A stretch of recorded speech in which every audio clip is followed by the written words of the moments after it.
తిరుమల శ్రీవారిని దర్శించుకునేందుకు మాజీ ముఖ్యమంత్రి జగన్ వెళ్తుంటే డిక్లరేషన్ ఇవ్వాలని చెప్పడం దుర్మార్గమని అనంతపురం జిల్లా వైసీపీ అధ్యక్షుడు అనంత వెంకటరామరెడ్డి ఆగ్రహాన్ని వ్యక్తం చేశారు.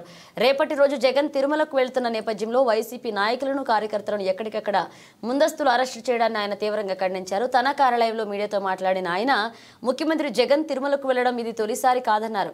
గతంలో ప్రతిపక్ష నాయకుడిగా ఉన్నప్పుడు కాలునడకన తిరుమలకు వెళ్లారని, ముఖ్యమంత్రి హోదాలో కూడా చాలాసార్లు పట్టు వస్త్రాలు సమర్పించారన్నారు. అంతేకాకుండా ప్రధాని మంత్రి మోదీతో కూడా వెళ్లి తిరుమల శ్రీవారిని దర్శించుకున్నారన్నారు. కానీ ఇప్పుడు బీజేపీ నాయకులు ఒక కుట్రపూరితంగా వ్యవహరిస్తున్నారని ఆగ్రహాన్ని వ్యక్తం చేశారు. ముఖ్యమంత్రి చంద్రబాబు, పవన్ కళ్యాణ్ కూడా దీనిని ప్రోత్సహిస్తున్నారని మండిపడ్డారు. తిరుమలలో లడ్డూ కలుషితం కాలేదని తెలుసుకున్నప్పటికీ కూడా వైసీపీపై మోపే విధంగా చంద్రబాబు కుట్ర చేస్తున్నారని, కుట్ర రాజకీయాలు చేస్తున్నారని మండిపడ్డారు. రేపటి రోజు తిరుమలకు వెళ్లినప్పుడు అనవసరమైన గందరగోళం సృష్టించే ప్రయత్నం కూడా చేస్తున్నారన్నారు. దీనికి పూర్తి నైతిక బాధ్యత కూటమిదే, పార్టీలదేనన్నారు. అలాగే చంద్రబాబు దేవుని విషయంలో చేస్తున్న ఈ మలిక రాజకీయాలను తొలగిపోవాలని, రేపటి రోజు జిల్లా వ్యాప్తంగా అన్ని ప్రాంతాల్లోని ఆలయాల్లో ప్రత్యేక పూజలు చేయాలని వెంకటరామరెడ్డి పిలుపునిచ్చారు. రేపటి రోజున అనగా శనివారం తిరుమల శ్రీవారిని దర్శించుకోవడానికి వైఎస్ఆర్ కాంగ్రెస్ పార్టీ అధ్యక్షులు జగన్మోహన్ రెడ్డి గారు వెళ్తుంటే ఎక్కడా లేని రాజకీయం కూడా ఈరోజు ఈ రాష్ట్రంలో అధికారంలో ఉండే కూటమి యొక్క రాజకీయ పార్టీలు కూడా ఈరోజు కూడా చేస్తూ ఉన్నాయి.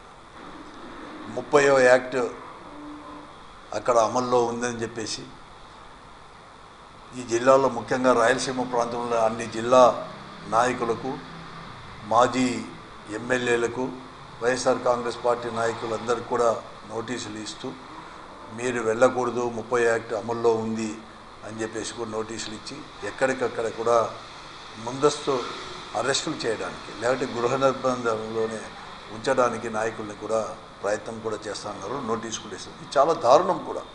ప్రజాస్వామ్యంలో ఎప్పుడు కానీ ఎక్కడ కానీ చేయలేదు. మరి ముఖ్యంగా ఈ రాష్ట్రంలో ఎవరు ఏ పార్టీ అధికారంలో ఉన్నా కూడా ఇటువంటి పరిస్థితి కూడా కల్పించలేదు. కానీ ఈరోజు తెలుగుదేశం పార్టీ నాయకత్వం నుండి ఈ కూటమి రాజకీయ పార్టీలు కూడా కల్పించడం చాలా బాధాకరం, దురదృష్టకరం కూడా. ప్రజాస్వామ్యవాదులందరూ ప్రజల్లోనే అందరూ కూడా తలదించుకునే పని కూడా ఈరోజు కూడా చేస్తూ ఉండే. ఇదే కాదు, అసలు మేము ప్రశాంతంగా పోతున్నాం. ఈరోజు ఎక్కడా లేని విధంగా కూడా డిక్లరేషన్ ఇవ్వాలని చెప్పేసి హిందుత్వ ముసుగులో భారతీయ జనతా పార్టీ నాయకులు ఇదంతా కూడా ప్రకటనలు కూడా గుప్పిస్తూ ఉన్నారు.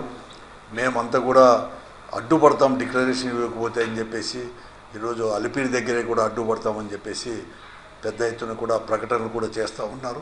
ఇవన్నీ కూడా ఇస్తూ ఉన్నారు. ఇదేమన్నా మొదటిసారే ఏమన్నా జగన్మోహన్ రెడ్డి గారు తిరుమలకి వెళ్ళేది, శ్రీవారిని దర్శించుకునేది కూడా ఈరోజు.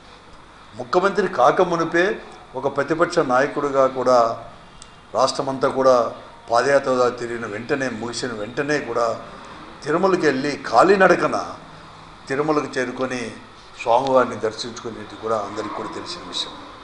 ముఖ్యమంత్రి హోదాలో కూడా పట్టు వస్త్రాలు కూడా 5 మార్లు కూడా శ్రీవారికి కూడా సమర్పించుకొని కూడా ప్రతి ఒక్కరికి కూడా తెలిసింది. కానీ ఈరోజు ప్రత్యేకంగా కొన్ని రాజకీయంగా కూడా అడ్డంకులు సృష్టించాలని చెప్పేసి, ఈ రాష్ట్రంలో అలజడులు సృష్టించాలని చెప్పేసి ఈరోజు కూటమిలో ఉండే పార్టీ, ముఖ్యంగా తెలుగుదేశం పార్టీ, బీజేపీ, జనసేన పార్టీలు కూడా చేయడం, అలాగే ముఖ్యమంత్రి, అలాగే ఉప ముఖ్యమంత్రి పవన్ గారు, ముఖ్యమంత్రి చంద్రబాబు నాయుడు గారు కూడా ఇవి చేయడం నిజం కూడా ఆక్షేపణీయం, దురదృష్టకరం. దీన్ని మేము పూర్తిగా కూడా ఖండిస్తున్నాం. దీనివల్ల ఈ రాష్ట్రంలో అలజడులు కూడా సృష్టిస్తారు. వాళ్ళు కుట్ర పన్నుతూ ఉన్నారు కూడా ఈరోజు కూడా. దాంట్లో భాగంగానే ఈరోజు చెప్తున్నాను. ఈరోజు నేను అందరినీ కూడా నేను అడుగుతున్నాను. ఈరోజు ముఖ్యంగా భారతీయ జనతా పార్టీ వారందరికీ కూడా ఇది మొదటి మారే కాకుండా రోజు ప్రధానమంత్రి స్వయంగా కూడా మోదీ గారే తిరుపతి ప్రకటనకు వస్తే ఆయనతో పాటు స్వామివారిని దర్శించుకోలేదా? ఆ రోజు లేని ఆక్షేపణేమో ఈరోజు భారతీయ జనతా పార్టీ వారికి కూడా ఎందుకు వస్తుంది అని చెప్పి నేను అడుగుతా ఉన్నాను. ఈరోజు కూడా ఇవన్నీ కూడా అల్లర్లు సృష్టించాలని చెప్పేసి ఈరోజు కూడా ఇవన్నీ కూడా కుట్ర పన్నుతూ ఉన్నారు. అంతేకాదు ఈరోజు తిరుమలకు వస్తే అల్లర్లు సృష్టించి ఆ అల్లర్లు దాంట్లో కూడా ఏదైనా కానీ జరిగితే అవన్నీ కూడా వైఎస్ఆర్ కాంగ్రెస్ పార్టీ పైన, జగన్మోహన్ రెడ్డి గారి పైన వేసేసి రాజకీయ లబ్ధి పొందాలని చెప్పేసి ఈ రాజకీయ పార్టీలు కూడా చూస్తూ ఉన్నాయి. ఎందుకంటే చంద్రబాబు నాయుడు గారికి కుట్రలు చేసేది కూడా కూడా మన నైజం కూడా ఆ రోజు స్వయంగా కూడా ఇప్పటి హోమ్ మినిస్టర్, భారతదేశ హోమ్ మినిస్టర్ అమిత్ షా గారు బీజేపీ జాతీయ అధ్యక్షులుగా ఉన్నప్పుడు అతని కుటుంబంతో సహా కూడా ఆ రోజు తిరుమలకు వచ్చేసి స్వామివారిని దర్శించడానికి వస్తే అల్లర్లు సృష్టించింది కూడా ఈరోజు కూడా ఉన్న విషయం కూడా అందరికీ కూడా తెలిసిందే. అటువంటి పరిస్థితి ఈరోజు కూడా ఉంది.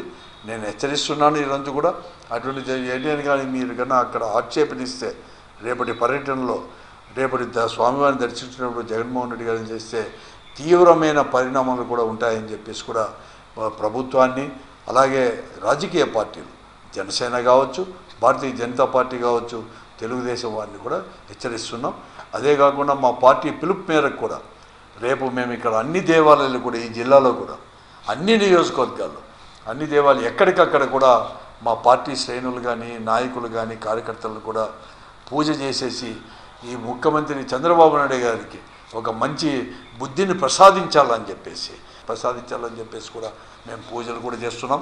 ఎందుకంటే రాజకీయాలతో పాటు ఈరోజు దేవుణ్ణి కూడా అడ్డం పెట్టుకొని ఇవి కూడా మలినం కూడా చేశారు కాబట్టి ఆ మలినాన్ని కూడా తొలగిపోవాలని చెప్పేసి కూడా మేము రేపటి రోజు కూడా పార్టీ కార్యకర్తలు కూడా పూజలు చేశారు. దానికి అందరూ కూడా పాల్గొనాలని చెప్పి కూడా నేను కోరుతున్నాను.